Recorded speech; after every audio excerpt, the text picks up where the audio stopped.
بسم اللہ الرحمن الرحیم۔ کسی علاقے میں قحط سالی تھی اور جانور سب کچھ کھا کر فارغ ہو گئے تھے۔ مزید کچھ کھانے کو رہا ہی نہیں تھا۔ مویشی مالکان بے حد پریشان تھے۔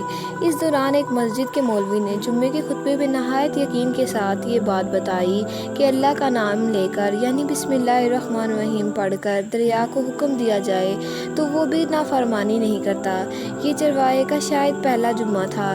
یہ بات اس کے دل میں اتنی اثر کر گئی کہ درجہ پا گئی۔ اس نے واپس آ کر اپنی بکریاں کھولی اور سیدھا دریا پر چلا گیا۔ اونچی آواز سے بسم اللہ الرحمن الرحیم پڑھا اور دریا کو کہا وہ اپنی بکریاں چروانے جا رہا ہے، اپنے اوپر سے گزرنے دے۔ یہ کہہ کر اس نے اپنی بکریوں کو ہانکا اور دریا پر چلتا ہوا دریا پار کر گیا۔ علاقہ گھاس سے بھرا ہوا تھا، درختوں کے پتے بھی سلامت تھے کیونکہ کسی کو یہاں تک آنے کی رسائی نہیں ہوئی تھی۔ اب تو یہ اس کا معمول بن گیا۔ وہ بکریاں پار چھوڑ کر واپس آ جاتا اور شام کو جا کر بکریاں واپس لے آتا۔ اس کی بکریوں کا وزن دگنا چگنا ہو گیا۔ لوگ چونک گئے اور اس سے پوچھا کہ وہ اپنی بکریوں کو کیا کھلاتا ہے۔ وہ سیدھا سادہ اور صاف دل نوجوان تھا۔ اس نے صاف صاف بتا دی کہ جناب ہم تو دریا پار کر کے اپنی بکریاں چرانے لے جاتے ہیں۔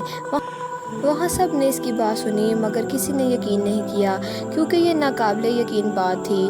مگر بات ہوتے ہوتے مولوی صاحب کے پاس پہنچ گئی۔ مولوی صاحب نے اس چرواہے کو بلایا اور سارا ماجرا پوچھا۔ اس چرواہے نے مولوی صاحب کو ہی حوالہ بنا لیا کہ مولوی صاحب میں تو آپ کا شکریہ ادا کرنے والا تھا کہ آپ نے جمعے کے خطبے میں جو نسخہ بتایا تھا بسم اللہ الرحمن الرحیم کا، دریا کو حکم میں دیتا وہ بھی انکار نہیں کرتا۔ مولوی صاحب حیرت سے اس کے چہرے کو دیکھتے رہے۔ مولوی صاحب نے کہا بھائی صاحب ایسی باتیں تو ہم ہر جمعے میں کرتے ہیں، فقط ان کا مقصد لوگوں کا ایمان بنانا ہوتا ہے۔ مگر بکریوں والا اپنی بات پہ ہی ڈٹا رہا کہ میں تو بس بسم اللہ پڑھ کر پانی پر چلتا ہوں اور بکریاں سمیت پانی پار کر جاتا ہوں۔ آخرکار مولوی صاحب نے صبح خود یہ تجربہ کرنے کی ٹھانی اور چرواہا بھی آ گیا۔ مجمع زیادہ تھا۔ مولوی صاحب نے ایک دو بار سوچا کہ انکار کر دوں مگر وہ جو مولوی صاحب کو کندھے پر اٹھا کر لائے تھے اب بھی پرجوش و خروش سے اللہ اکبر کے نعرے لگا رہے تھے اور مولوی صاحب کے حق میں تعریفیں کر رہے تھے۔ آخرکار مولوی صاحب نے ایک رسہ منگوایا، پہلے اسے ایک درخت کے ساتھ باندھا، پھر اپنی کمر کے ساتھ باندھا، پھر ڈرتے ڈرتے ڈھیلا ڈھالا بسم اللہ پڑھا اور دریا پر چلنا شروع ہو گئے۔ مگر پہلا پاؤں ہی رکھا تھا کہ دھڑام سے پانی میں گر گئے۔ مولوی صاحب ڈبکیاں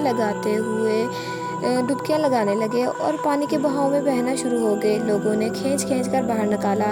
مولوی صاحب کی اس حرکت نے چرواہے کو پریشان کر دیا کہ مولوی صاحب کی بسم اللہ کو یہ کیا ہو گیا ہے، کیونکہ یہ اس کا روز کا معمول تھا۔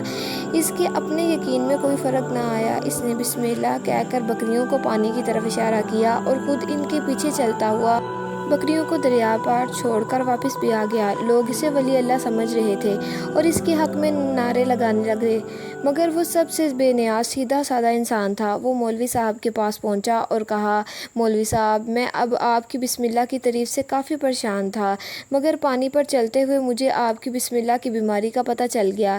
اس چرواہے نے درخت سے بندھی رسی کی طرف اشارہ کیا اور کہا مولوی صاحب یہ ہے آپ کی بسم اللہ کی بیماری، آپ کی بسم اللہ کی برکت سے یہ رسہ کھا گیا۔ آپ کو اللہ اور بسم اللہ سے زیادہ اس رسے پر بھروسہ تھا، لہٰذا اللہ نے بھی آپ کو رسی کے حوالے کر دیا۔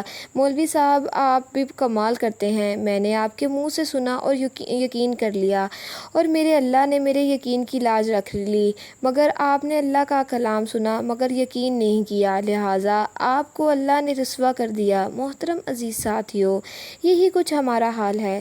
ہماری نمازوں اور دعاؤں کا حال بھی ہماری ہر ایک عبادت یقین سے خالی ہے۔